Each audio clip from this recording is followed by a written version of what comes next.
And continuing our celebration of Brexit here on Radio Free UK, we bring you an item from Pat Condell.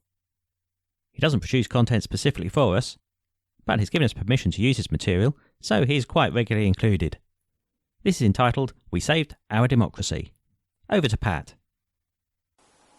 Well, the recent referendum here in Britain, where we voted to leave the European Union, produced a howl of anguish from quite a lot of young people who didn't understand that everyone in Britain has a vote, even old people and plebs, and that every vote counts equally.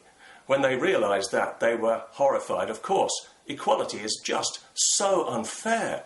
So they did what anyone would do who's never been told that they can't have their way. They took to the streets with abusive slogans and coarsely worded banners demanding that old people should just die for destroying their future. And they demanded another referendum. And here's the best bit. They actually expected to be taken seriously. No, I'm not joking.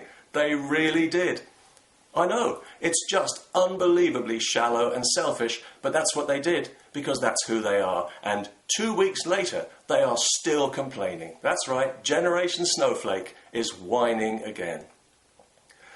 In fact, more older people voted to remain in the EU than all the 18 to 24-year-olds who could be bothered to tear themselves away from the PlayStation for 5 minutes to actually vote at all.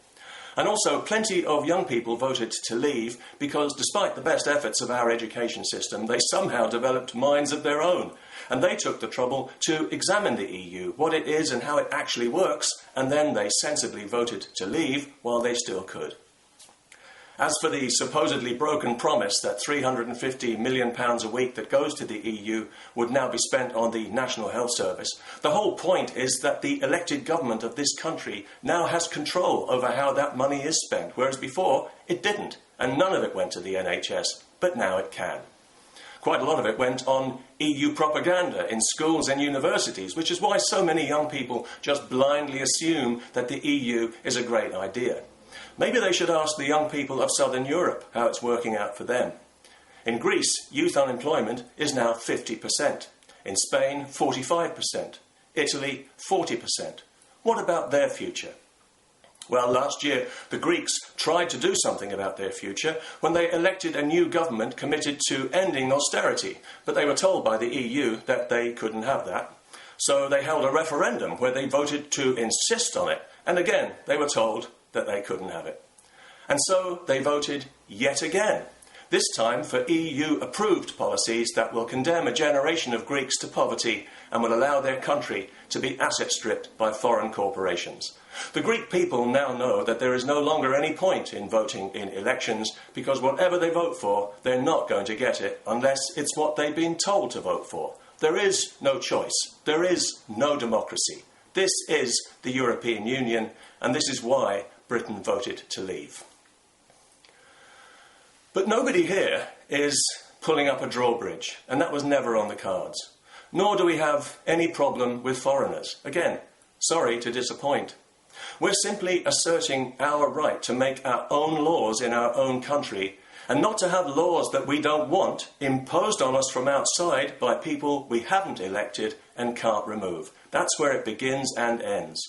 We did not vote to stop immigration, but to control immigration based on what the country needs, which is qualified people in sustainable numbers who want to contribute to our society, and it doesn't matter where they come from or what colour they are. But you try telling that to the progressive media. They literally do not want to know.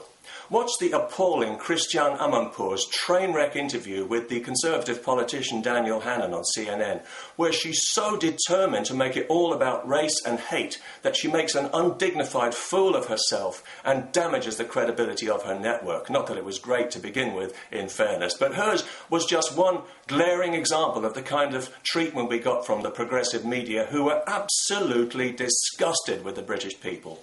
When the result first came through, there were so many long faces at the supposedly impartial BBC, I thought I was watching a horse race.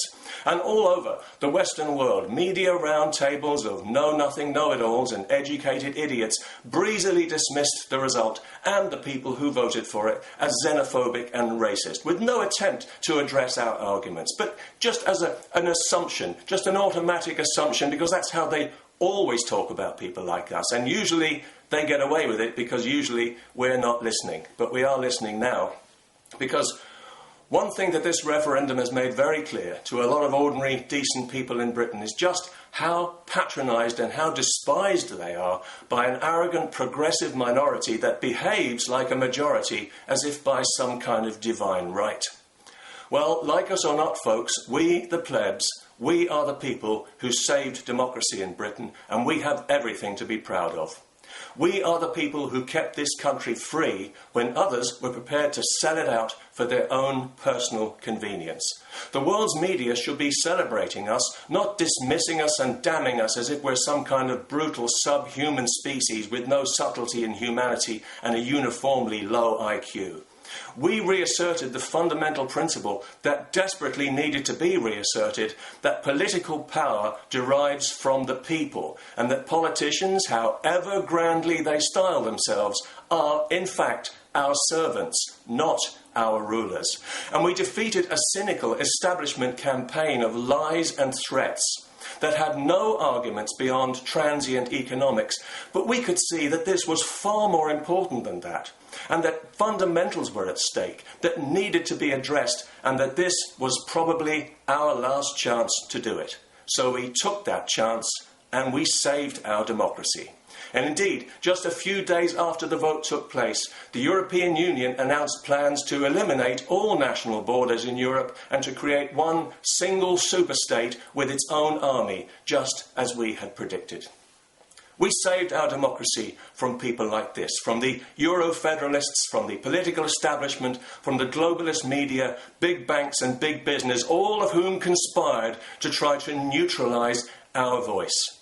And we saved it too from all you crybabies who took to the streets to make this referendum all about you, with no attempt at all to understand why so many people voted to leave, but instead dismissing us as ignorant racists and plebs.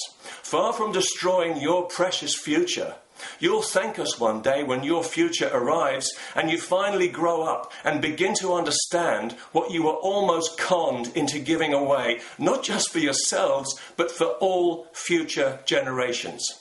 We saved our democracy from your immaturity, shallowness, selfishness, and downright ignorance. And we made you aware for the very first time that this world does not revolve around you.